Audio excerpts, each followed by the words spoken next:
제가 한 절 읽고 여러분이 한 절 읽고 그렇게 읽겠습니다. 아나니아라는 사람이 그의 아내 삽비라와 더불어 소유를 팔아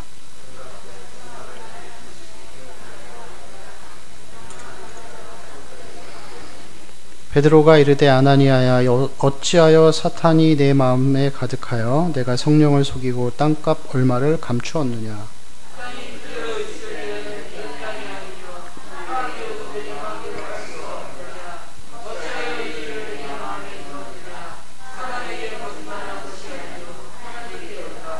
아나니아가 이 말을 듣고 엎드러져 혼이 떠나니 이 일을 듣는 사람이 다 크게 두려워하더라.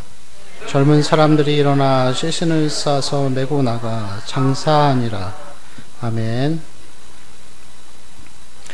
우리가 2주 전에 그 마음을 지키는 것이 어떤 것인지에 대해서 말씀을 같이 들었습니다. 거의 기억 안 나시죠? 2주 전의 일이라 기억이 안 나시는 게 당연하겠죠. 우리가 마음을 지키면서 살아야 하는 이유는 지난 시간을 요약해 드리면은 짧게 말씀드려서 우리가 마음을 지키면서 살아가야 하는 이유는 그 말씀이 지켜지는 삶이 되어야지 그리스도인의 능력 있는 삶을 살아갈 수 있기 때문입니다. 그러나 우리가 아무리 마음을 지키면서 은혜 안에 거하려고 한다 할지라도 사단은 두 가지의 방법, 하나는 사람을 정욕에 끌려서 살게 하고 또 한 가지는 감정에 휘둘리면서 살게 함을 통해서 그 마음을 자꾸만 깨트리게 만들어 버립니다. 그래서 우리가 성도로서 그리스도인으로서 그 마음을 한 마음으로 유지하면서 그 능력 있는 삶을 살기 위해서 두 가지를 항상 해야 하는데, 그것은 첫 번째로 하나님을 신뢰하는 훈련을 해야 한다고 했습니다. 그것은 기도라고 할 수 있겠죠. 기도는 내가 나 자신을 신뢰하지 않고 하나님만 믿겠다라는 각오와 결심이라고 할 수 있습니다. 그래서 우리의 마음을 우리가 신뢰하지 않는 이유는 마치 우리 마음은 그 서울에 있는 그 중랑천 그 냇물과 같이 겉으로 보기에는 깨끗하지만 누가 조금만 건드리면은 탁 터져버려서 마치 그 물과 같이 겉으로 보기엔 깨끗하지만 그 밑바닥 속에는 온갖 더러운 오물들과 쓰레기들이 가득 넘쳐 있어서 물을 다 오염시켜버리는 그런 상태라고 했습니다. 그래서 우리는 절대로 우리 마음을 신뢰할 수 없고, 그래서 하나님만을 의지한다라는 결심과 실천이 바로 기도라고 할 수 있겠죠. 그리고 두 번째는 말씀이라고 했습니다. 우리가 하나님 앞에 말씀에 순종할 때 하나님께서는 분명히 그 모세오경 가운데에서 말씀하시기를 우리가 말씀에 순종할 때 우리의 원수에게 우리 원수로부터 승리를 주시겠다라고 약속하셨습니다. 그래서 우리가 마음을 잘 지키기 위해서는 이 기도와 말씀이라는 두 가지가 절대적으로 필요한 것입니다. 오늘 말씀은 그 두 번째 말씀으로 왜 이 마음을 지키는 것이 중요하고 또 이 말씀을 지키기 위한, 마음을 지키기 위한 아주 구체적인 방향들, 그것에 대해서 우리가 함께 살펴봤으면 좋겠습니다. 현대에 있는 많은 사람들 가운데에서 특별히 요즘에 문제가 되는 것이 있다면은 성범죄가 아닌가 생각합니다. 날이 갈수록 오히려 성범죄가 점점 더 늘어나는 추세라고 하더라고요. 그리고 그 연령대가 점점 더 어려지고 있습니다. 그리고 또 한 가지 요즘에 또 사회에 큰 문제가 되는 것 중에 하나가 사이코패스와 같은 그런 아무런 꺼리낌 없이 사람을 죽이는 그러한 아주 이상한 일들이 일어나고 있습니다.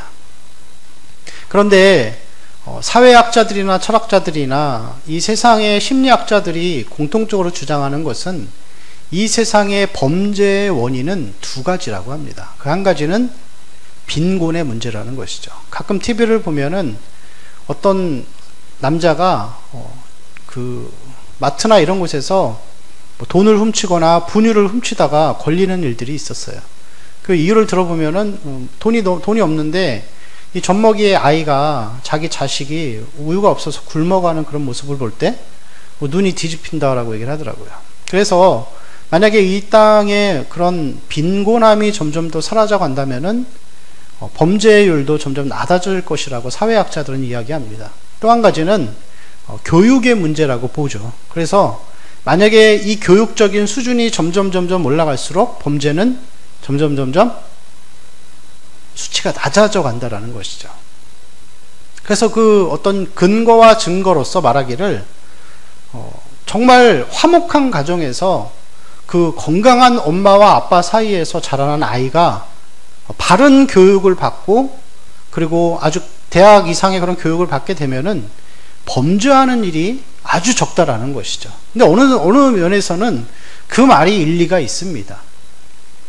그런데 우리가 그 말에 대해서 그 범죄의 원인이 교육과 빈곤이라는 그 말에 대해서 동의할 수 없는 이유는 이 지금의 우리가 살고 있는 시대가 100년 전, 200년 전보다 훨씬 더 잘 살고 많은 교육을 받고 있지만 오히려 범죄는 줄어들고 있지 않습니다. 세상이 생각하는 범죄의 기준, 죄를 저지르는 이유는 교육이라고 생각하죠. 교육을 못 받아서 머리라고 생각하는 거예요. 머리가 우리의 지식이 짧고 생각하는 그 기준이 아직까지 낮기 때문에 죄를 진다라고 고백하고 그렇게 인정하는데, 사실 성경에서는 사람이 죄를 짓는 이유는 머리의 문제가 아니라, 교육의 문제가 아니라 마음의 문제라고 분명하게 증거하고 있습니다. 오늘 말씀에 보면은 3절 말씀에 같이 보시겠습니다. 베드로가 이르되 아나니아야 어찌하여 사탄이 내 마음에 가득하여 내가 성령을 속이고 땅값 얼마를 감추었느냐. 사단이 가득한데 어디에 가득하죠? 마음이죠. 내 머리에 가득하다라고 하지 않고 내 마음에 가득하다라고 했습니다. 그 예레미야서 말씀에 보면은 만물보다 심히 거짓되고 부패한 게 마음이라고 했습니다. 또 야고보서 말씀에 보면은 4장 1절에 싸움과 다툼이 마음의 정욕으로부터 나온다는 것이죠. 여러분, 우리가 아무리 마음속으로, 아니 머릿속으로 저거는 죄야, 저건 하면 안 돼라고 생각을 해도 내 마음이 정욕을 품고 있으면은 머리는 하지 말라 그래도 마음은 따라가게 되어 있죠. 죄를 향해서 미혹해 되는 마음 가운데서 질질질질 끌려가는 그런 상태로 가게 된다라는 것입니다. 여러분, 예수님이 오시는 그 세상이 끝나는 그때까지 세상의 전쟁과 어떤 범죄들은 절대로 없어지지 않습니다. 하나님을 모르는 사람들은 교육을 통해서, 그것도 강력한 법을 통해서 이 땅이 점점 완전한 세상을 이루어간다라고 생각하지만, 절대로 하나님이 오시기, 예수 그리스도가 재림하시기 전까지 이 세상의 끝까지 세상은 나아지지 않습니다. 범죄는 점점 더 많아질 것이고 전쟁도 계속해서 일어날 것이고 그렇게 계속해서 안 좋은 일들이 일어날 것입니다. 그 모든 이유가 왜 그러냐면은 마음에 있기 때문이죠. 왜냐하면 사람은 태어날 때부터 그 마음이 부패한 본성을 가지고 있기 때문입니다. 그 오래전에 할로우맨이라는 영화가 있었습니다. 혹시 보신 적 있나요? 그 할로우맨 영화가 뭐냐면은 투명 인간을 만드는 프로젝트예요. 그런데 그 국가적인 사명을 받고서 그 아주 명석한 엘리트들 한 5명, 6명 되는 그 남녀 최고의 교육을 받은 사람들이 아주 깊은 그 지하에다가 연구실을 차립니다. 거기다가 최첨단 그런 장비들을 놓고서 사람을 투명하게 만드는 그런 프로젝트를 계속해서 진행해요. 엄청난 돈이 투자되죠. 그리고 그 일들 가운데에서 실제로 그 연구원 중에서 한 남자가 실험 대상이 되어버립니다. 내가 한번 해보겠다 하면서 실제로 어떤 약물을 투여하니까 이 사람이 정말로 투명 인간이 된 거예요. 그래서 사람들이 막 기뻐하는 것이죠. 야, 정말 하나님과 같은 일들을 사람이 해냈다면서, 그리고 그 투명 인간을 만들어내는 일들을 통해서 그 미국이라는 나라가 점점 더 군사적으로나 어떤 모든 면에서 어떤 세계적인 주도적인 역할을 계속해서 해나갈 것이다. 이런 아주 긍정적이고 해피한 그러한 어떤 마음과 기대를 품고서 나아가죠. 자신들의 머리를 칭찬하면서. 그런데 어느 순간 이 투명 인간이 된 연구원이 그 최고의 교육을 받고 최고의 어떤 학식을 자랑하는 그 사람이 투명 인간이 된 후에 한순간에 확 타락해 버리죠. 그래서 같이 있던 연구원들을 다 죽여버리는 거예요. 왜냐하면 아무도 모르게 자기가 투명인간으로 살면서 하나님과 같은 마음을 품고 살려고 하는 것이죠. 그리고 실제로 그 연구실을 탈출해서 자기 집 옆에 사는 그런 아주 아름다운 혼자 사는 여인의 집에 들어가서 그 여인을 이렇게 범하는 그런 아주 악한 죄를 저지릅니다. 아무리 사회가 발전하고 아무리 세상이 교육을 한다고 할지라도 마음의 타락은 사람이 다스릴 수가 없는 것이죠. 사실 이 초중고 대학 교육의 이 교육의 바탕은 사람을 지식적인 차원에서 보는 그 바탕에서 생겨난 것입니다. 그리고 감옥에서 어떤 정화 교육을 하는 이유도 어떤 머리의 어떤 교육을 통해서 사람들을 새롭게 만들고자 하는, 개선하고자 하는 그런 이념들이 다 깔려 있는 것이죠. 그러나 세상의 방식은 교육을 말하지만 교회는 항상 마음을 말합니다. 여러분, 이 마음을 우리가 지킬 수 있다라는 것, 우리가 어떠한 상황에 처하든지 이 마음을 지킬 수 있다라는 것, 그것은 하나님이 우리와 함께 하실 때만이 가능한 것입니다. 여러분, 마음을 지킨다라는 것은 뭐냐면은 이러한 상태를 가리킵니다. 우리 사도행전 2장 46절 한번 같이 읽어볼까요?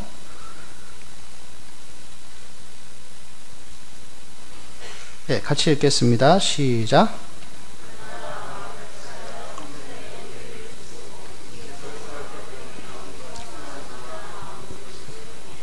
네, 이 부분에서 아주 중요한 말씀이 나오는데 기쁨과 순전한 마음이라고 했습니다. 순전한 마음.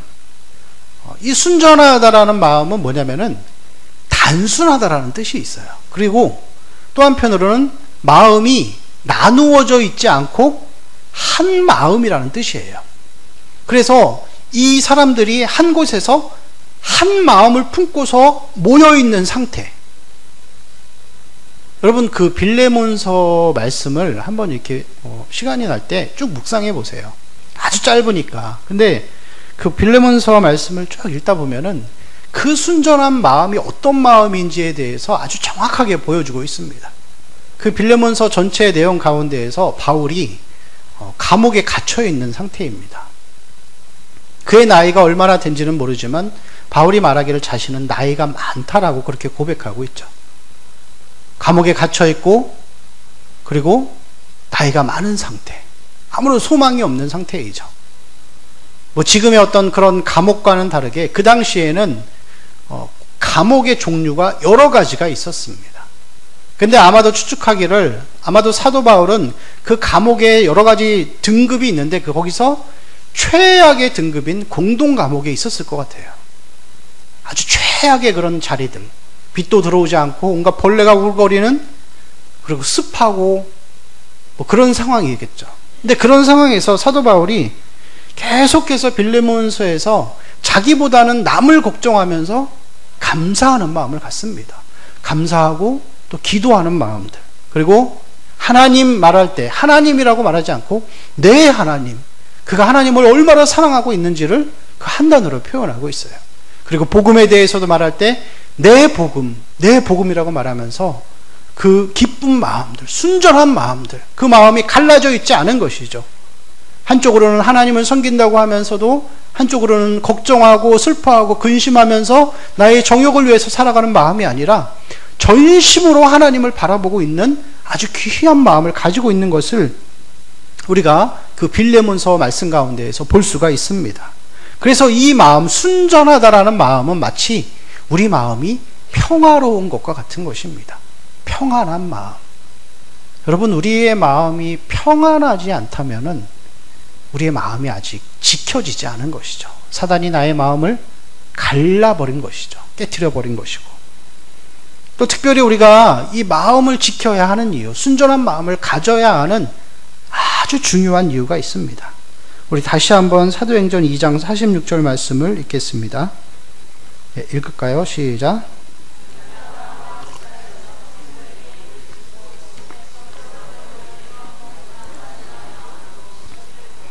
네, 47절이요. 시작. 하나님을 찬미하며 또 온 백성에게 칭송을 받으니 주께서 구원받는 사람을 날마다 더하게 하시니라. 아멘.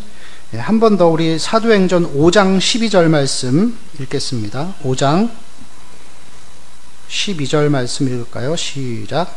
사도들의 손을 통하여 민간의 표적과 기사가 많이 일어나매 믿는 사람이 다 마음을 같이하여 솔로몬 행각에 모이고. 14절이요.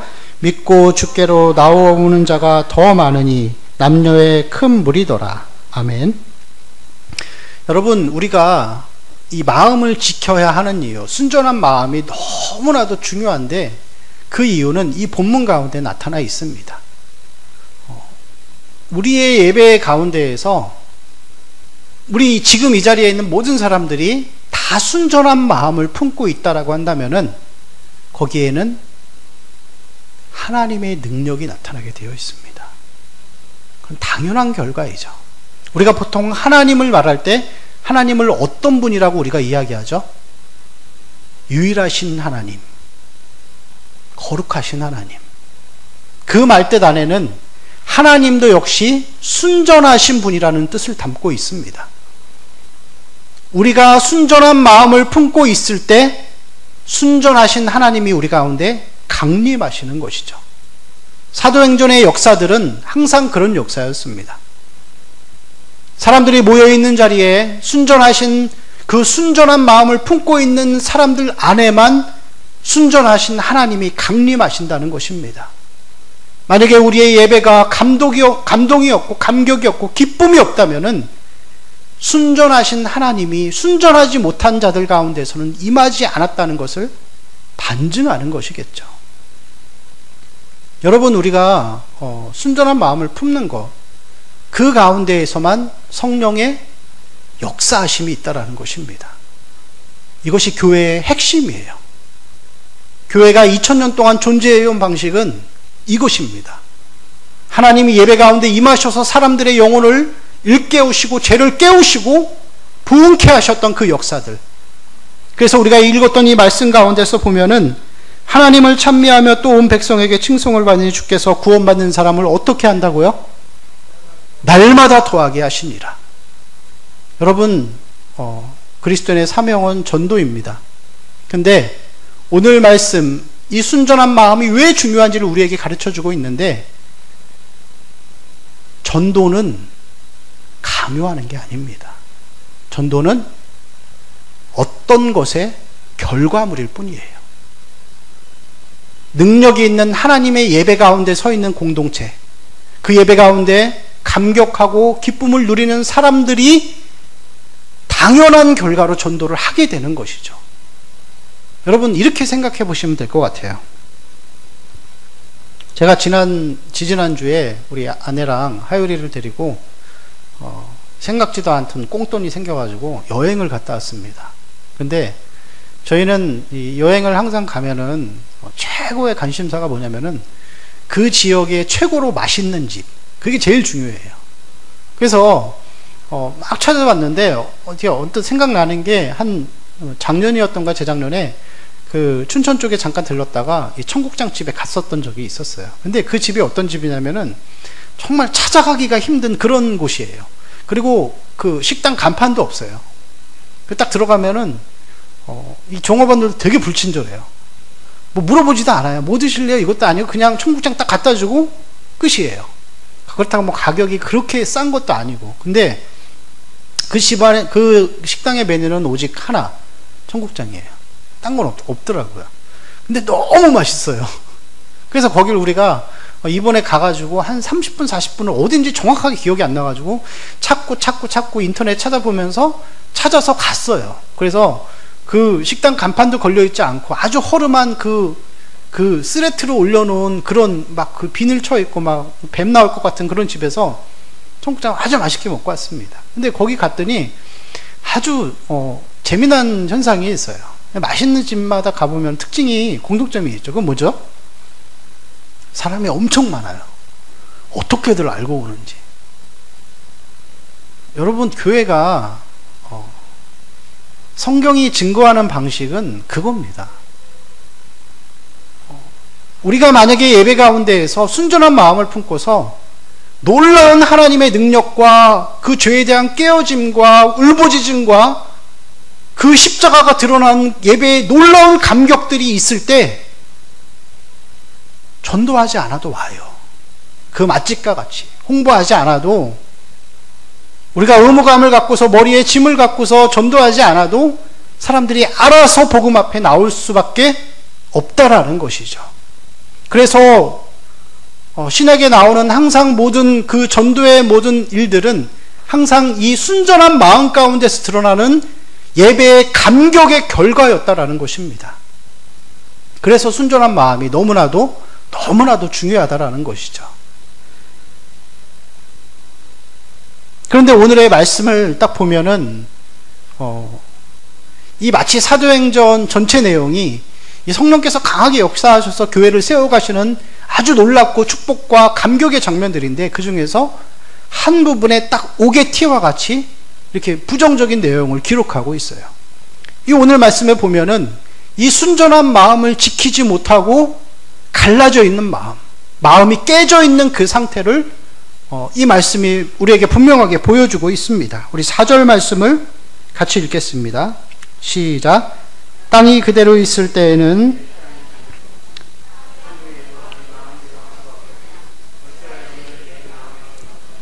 사람에게 거짓말한 것이 아니요 하나님께로다. 아멘. 오늘 본문이 보여주는 말씀은 모든 죄의 근원은 기본적으로 마음에서 시작한다는 것이죠. 근데 우리가 여러분 이 말씀을 보면서 오해하지 말아야 될 것이 있습니다. 이 사도행전 시대에는, 이 초대교회 시대에는 모든 그 교회 성도들이 자기의 재산을 다 팔아가지고 그 재산을 나누면서 공동소유로 해서 그런 삶을 살았어요. 그래서 가난하고 어려운 사람들을 도와줬다라는 것이죠.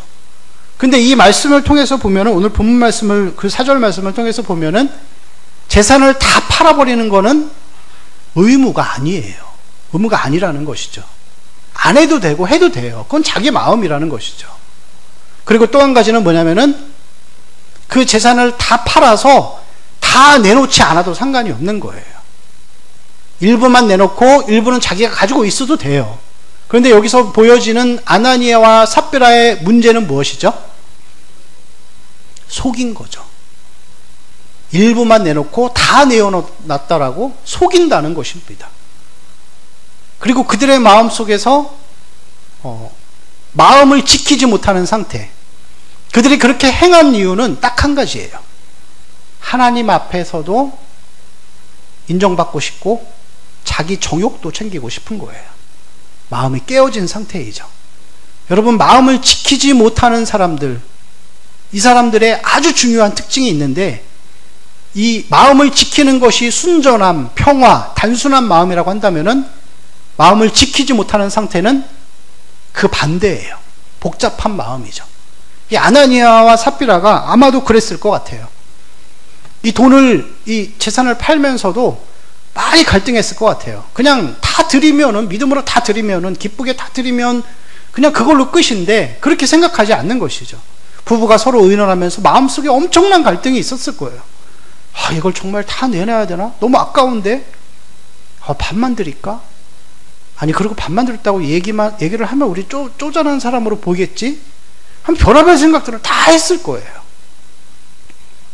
동일하게 우리가 마음을 지키지 못하는 상태로 살아가면은 우리의 마음도 항상 복잡해져요. 하나님을 잘 섬기면서도 동시에 죄 쪽에, 죄에다가 발 하나를 담그고 있는 거예요. 그래서 교회에 나와서는 하나님을 예배하고 하나님을 전심으로 찬양한다고 하는데 잘 안 되는 거예요. 집에 가면은 또 죄 짓고 한편으로는 죄 지으면서 한편으로 은혜를 갈망하고, 이 상태에서 계속 자기가 갈등하다 보면 나중에는 어떻게 되냐면은 영혼이 피곤해져요. 마음이 굳어진다는 것이죠. 대부분의 성도의 삶들이 그런 삶을 살아가고 있어요. 하나님을 잘 섬기고 싶은 마음이 있는데 한편으로는 내 마음대로 살아가는 거예요. 하나님께도 인정받고 싶고 내 정욕도 채우고 싶은 거예요. 이런 사람들이 모여있는 교회 안에 어떻게 하나님이 임하시냐 이거죠. 이런 사람들이 모여있는 곳에 어떻게 하나님의 순전하심이 나타날 수 있겠냐 이거죠. 그런 교회를 바라보는 세상 사람들이 어떻게 교회를 나오겠냐 이거죠. 그래서 우리에게는 순전함이 너무나 중요하고 우리 일생의 가장 중요한 목적이 되어야 합니다. 여러분, 오늘 이 말씀은 어떤 면에서는 오전에 말씀하신 서 목사님 말씀과 동일한 맥락으로 보시면 돼요. 은혜 안에 있는 삶, 내 마음이 깨트려지지 아니하고 정말 예수 그리스도로 채우는 삶, 우리가 그 삶을 살아갈 때만이 개인도 건강하고 사회도 건강하고 교회도 건강해지는 것입니다. 우리가 늘 순전한 삶을 살기를 원하지만 사실 그것이 너무나 어렵습니다. 그렇죠? 하나님 뜻대로 살고 싶지만, 은혜 가운데 살고 싶지만 잘 안 돼요. 아니, 어쩌면 성경의 기록들은 다 마음을 지키지 못하고 실패한 사람들에 대한 기록일 수도 있어요. 그 위대했던 다윗도 시편 23편 1절에서는 여호와는 나의 목자시니 내가 부족함이 없다라고 고백하지만, 동일하게 시편 51편 10절에서는 저를 용서해달라고 하면서 깨어져 있는 실패한 자기의 마음 상태를 고백하고 있습니다. 여러분의 마음도 그럴 것이에요. 아니, 저의 마음도 시시각각 사단이 찾아와서 깨트리고 무너뜨리려 하고, 그래서 아무런 것도 내가 얻을 수 없도록 만들어 간다라는 것이죠. 제가 이 설교를 준비하면서 일주일 동안 열심히 묵상을 했습니다.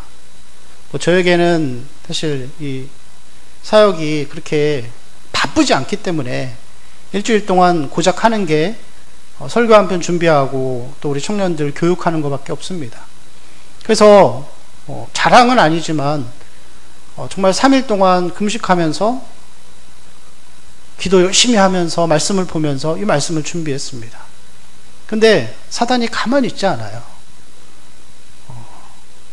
우리 하율이가 많이 아파가지고 오늘 못 나왔는데 어젯밤에 계속 잠을 못 자는 거예요. 저도 동달아서 계속 못 자고 막 깨어지고 마음이 점점 막 짜증이 막 밀려오기 시작하는 거예요. 그래서 한편 마음으로는 또 마귀가 역사하는구나. 말씀 준비하고 꼭 토요일만 되면은 이상하게 사단이 마음을 계속 격동시키더라고요. 그래서 제가 잠을 한 4시에 잤어요. 4시에 자서 잔 건지 만 건지 막 멍해가지고 이렇게 교회를 왔는데, 아침에 일찍 오려고 가서 기도도 하고 좀 그래야지 하면서 한 8시 되기 전에 나오려고 딱 갔는데 차키가 없는 거예요. 그래서 우리 하율이가 차키를 되게 좋아해요. 그래서 항상 저한테 차키를 달라 그래요. 막 갖고 놀다가 어디다 쑥 던져버려요. 근데 한 번도 그런 적이 없는데 그걸 찾으려고 막 헤매다가 이 속에서 계속 막 부글부글 끓어오는 거예요. 막, 응? 저걸 막 하면서 하는데, 제가 잘 듣는데, 아내가 그걸 다시 준 거예요. 안 줬으면 좋겠는데 좀 위험하니까. 들고 다니가 넘어져서 막 이렇게 찔릴 수 있고 그러니까. 그래서 했는데, 계속 제 마음이 막 상하는 거예요. 이거 막 승질대로 할 수도 없는 거고, 막 하다가 결국에는 한 8시 넘어서 택시 타고 왔습니다. 늦어가지고. 근데, 이 교회를 와서도 이 마음이 자꾸만 어려워지는 거예요. 내가 일주일 동안 그래도 하나님 앞에 순전한 마음을 유지하기 위해서 애쓰고 노력했는데 정말 사단의 공격들이 너무나 강하구나. 여러분, 우리가 일주일의 삶을 살아가면서 우리의 삶도 그럴 거예요. 하나님 앞에 순전한 마음으로 살고 싶은데 어느 순간 사단이 내 마음을 확 격동시켜서 깨트려버리고 그 깨트린 상태로 교회를 나오면은 마음만 힘든 거예요. 육체도 힘들고. 그리고 그 상태로 깨트려진 상태로 살아가는 사람은 참 아무것도 할 수가 없어요. 그리스도인이지만 열매도 맺을 수 없고, 이 아나니아 삽비라의 모습과 같이 어떤 면에서 보면은 그냥 그대로 죽어버리는, 그들이 죽어서 천국에 갔는지 지옥에 갔는지는 성경에 기록하지 않지만 분명 그 마음을 지키지 못한 사람들의 상태가 그 결말이 어떤지를 우리에게 보여주고 있다라는 것이죠. 여러분, 우리가 마음을 지키는 훈련들이 너무나 필요합니다. 여러분의 마음을 예수 그리스도로 채우고 은혜로 채우는 노력들이 굉장히 필요하다라는 것이죠. 그래서 우리가 이 마음을 지키기 위해서 제가 여러분에게 4가지의 방법을 가르쳐 드리겠습니다. 이것은 마치 우리가 몸을 만드는 것과 같아요. 군대에 가면은 훈련을 열심히 시킵니다. 저는 뭐 돈도 없고 백도 없고 아무것도 없어서 이 육군 중에서도 제일 최악의 부대에 갔어요. 그 박격포를 들고 걸어 다니는 거예요. 그래서 군장이랑 박격포 총 메고 그러면은 한 40km 되더라고요. 그리고 그걸 메고 또 우리 부대는 그 젓가락 2개 있는 그런 부대라서 제대할 때까지 3000km를 걸어야 돼요. 그게 할당량이에요. 근데 그 많은 것들을 지고서 걷기 위해서는 어떻게 하냐면은요, 아주 무식하게 몸을 만들어요, 군대에서는. 그래서 뭐 팔굽혀펴기 한 번에 막 500번, 뭐 앉았다 일어났다 막 500번, 운동장 30바퀴 돌기, 뭐 이런 식으로 훈련을 하는 거예요. 그래서 계속해서 뭘 하는 거냐면은 결국에는 이 무기들을 잘 들 수 있도록 하체를 단련시키는 거예요. 상체는 그렇게 중요하지 않지만 하체를 아주 단단하게 단련시켜서 산이건 어디건 그 무기들을 잘 들고 다닐 수 있도록 그 몸을 만드는 과정이죠. 여러분, 우리가 마음을 지키는 거, 사단의 권세가 너무나 세기 때문에 우리가 아무리 노력하고 애써도 우리 힘으로는 할 수 없어요. 그래서 몸을 만들어야 되는 거예요. 몸을 만드는 훈련들. 그래서 첫 번째는 뭐냐면은 우리가 진리에 대한 확신이 있어야 돼요. 진리에 대한 무엇이라고요? 확신이죠. 우리 그리스도인들 가운데에서 가장 좀 고질적인 질병이 있다면 그것은 패배주의에 사로잡혀 있어요. 그 로마서 말씀에 보면은 이 사도 바울이 계속해서 고백하죠. 오라 나는 공고한 사람이로다. 그러면서 아무리 자기가 하나님 앞에 바로 살려고 해도 죄악 가운데 사단이 자기를 사로잡아가는 것을 깨닫는 거예요. 아무리 자기가 하나님의 뜻대로 살려고 해도 그 뜻대로 살지 못하고 죄에 빠지는 자기 자신을 보면서 절망하고 좌절하는 모습이에요. 근데 여러분, 중요한 것은 뭐냐면은 우리 많은 그리스도인들이 그런 운명적인 생각을 가지고 있다라는 것이에요. 그래, 사도 바울도 그렇게 살았는데 어차피 나도 싸워봤자 질 수밖에 없어, 이런 생각을 가지고 있는 거예요. 제가 신학교 다닐 때 우리 같이 공부하던 전사님들이 이제 그런 질문을 하더라고요. 교수님께 과연 사람이 말씀으로 변화될 수 있을까요? 여러분, 그 말에는 무슨 뜻이 포함되어 있을까요? 이미 사람은 말씀으로 변하지 않는다라는 생각을 가지고 있는 거예요. 여러분, 우리의 삶도 그렇잖아요. 저의 삶도 여러분의 삶도 말씀대로 살려고 아무리 노력하고 애써도 어느 순간 패배하고 쓰러져 있는 자기 자신을 발견하는 거예요.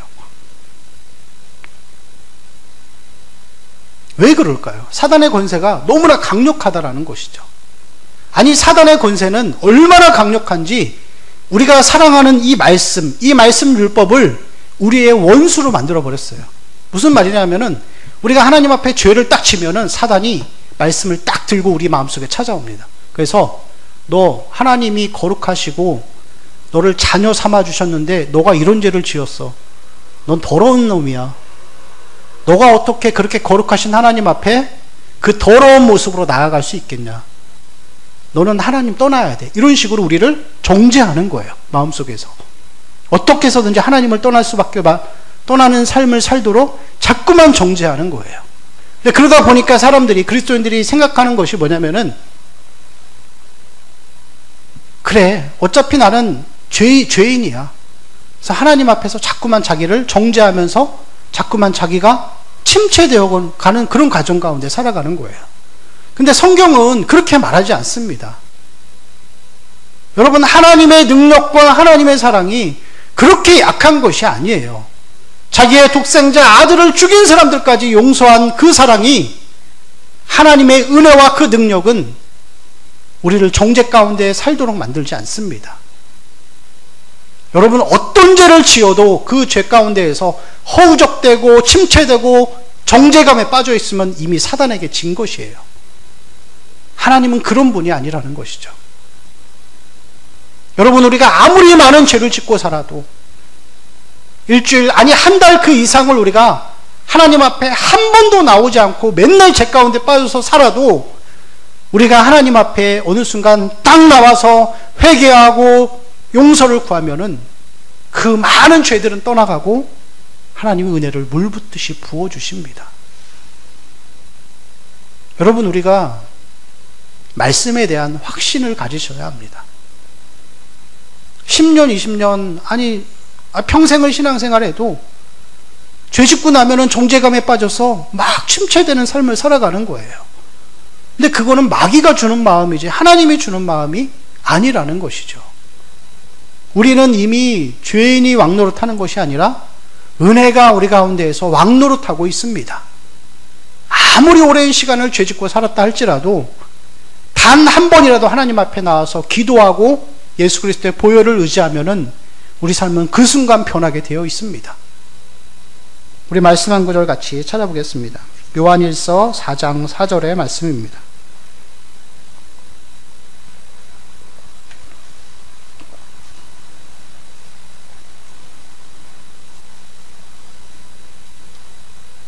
요한일서 4장 4절 말씀 같이 읽을까요? 시작. 자녀들아, 너희는 하나님께 속하였고 또 그들을 이기었나니 이는 너희 안에 계신 이가 세상에 있는 자보다 크심이라. 아멘. 여러분, 우리 안에는 계신 하나님이 세상에 있는 자보다 크다라고 기록하고 있습니다. 이것을 로마서 말씀에서는 우리 마음이 죄가 아니라 은혜가 왕노릇하고 있다라고 기록하고 있습니다. 여러분, 아무리 많은 죄 가운데 살고 마음을 지키지 못해서 깨어져 있다 할지라도 그렇게 좌절하고 낙심하고 정죄감에 빠져 살 필요가 없다라는 것이죠. 그 즉시 우리는 하나님 앞에 나와서 하나님의 은혜를 간구하고 기도하면 하나님의 은혜를 물붓듯이 부어주셔서 죄의 권세가 떠나간다라는 것이죠. 그것이 말씀에 대한 확신입니다. 하나님이 언제나 나와 함께 하시고 언제나 나를 도우시는 그런 분이시라는 것. 그러한 우리의 말씀의 확신이 우리 가운데 있기를 소망합니다. 두 번째는 우리 마음속에 겸손한 마음을 품는 것이죠. 야고보서 4장 말씀을 우리 같이 한번 찾아보겠습니다.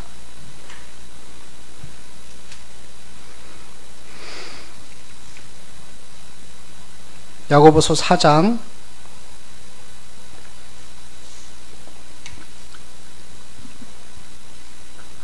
6절 말씀 같이 읽겠습니다. 시작.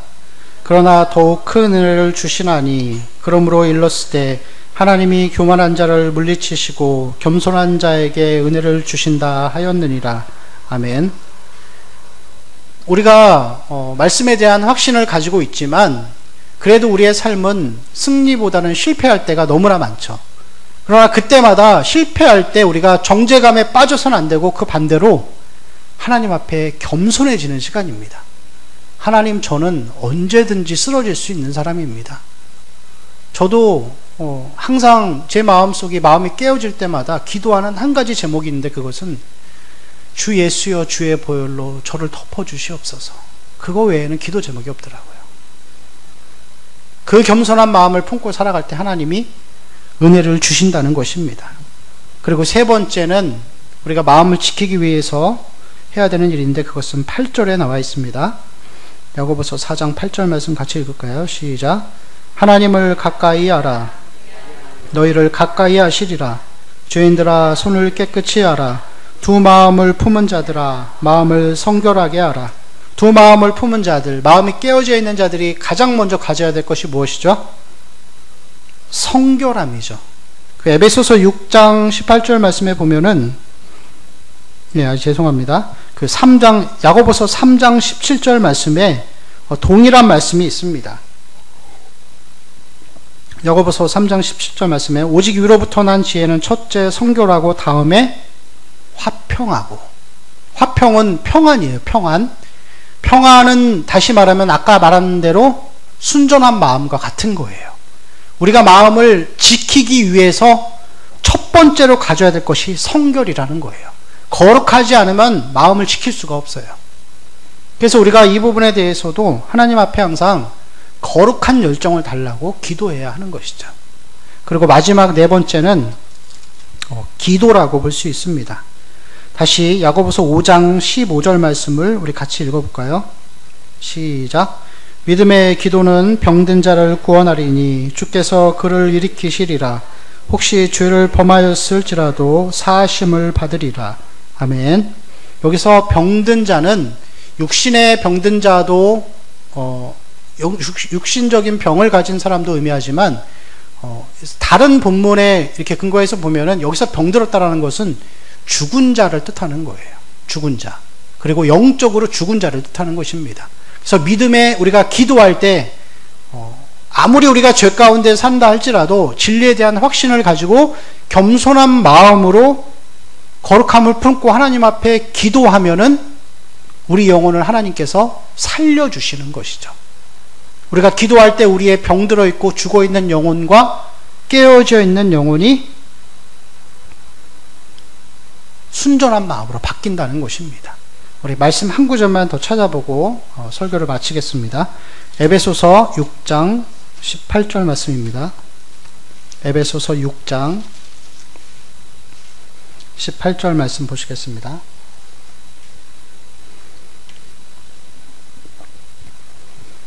예, 같이 읽을까요? 시작. 모든 기도와 간구를 하되 항상 성령 안에서 기도하고 이를 위하여 깨어 구하기를 항상 힘쓰며 여러 성도를 위하여 구하라. 아멘. 아주 가장 중요한 말씀 가운데 하나인 것 같아요. 여러분, 이 에베소서 그 6장 10절에서 17절 말씀이 무엇이죠? 그 영적인 전쟁과 그 영적 전신갑주를 취하는 장면이잖아요. 근데 이 사도 바울이 서서 진리의 허리띠를 뜨고 이런 무장을 하라고 계속해서 이야기해요. 이 내용들이 뭐냐면은 그 진리에 대한 확신과 믿음, 그것을 표현하는 것이에요. 진리에 대한 믿음과 확신, 어떤 말씀적인 무장을 하라는 것이죠. 그런데 중요한 것은 뭐냐면은 영적인 전신갑주에서 아무리 그것들을 다 취하고 있어도 마지막에 기도가 빠지면 안 된다는 거예요. 영적인 전쟁을 하는 데 있어서 전신갑주를 취하되 더하기 기도. 그래서 말씀과 기도는 항상 같이 간다라는 것입니다. 그래서 우리가 하나님 앞에 아무리 죄 가운데 빠져 있고 오랜 시간 방황하고 정욕 가운데 사는 삶이라 할지라도 하나님 앞에 결심하고 딱 나와서 회개하면서 기도하면 우리의 마음을 지켜주시는 거예요.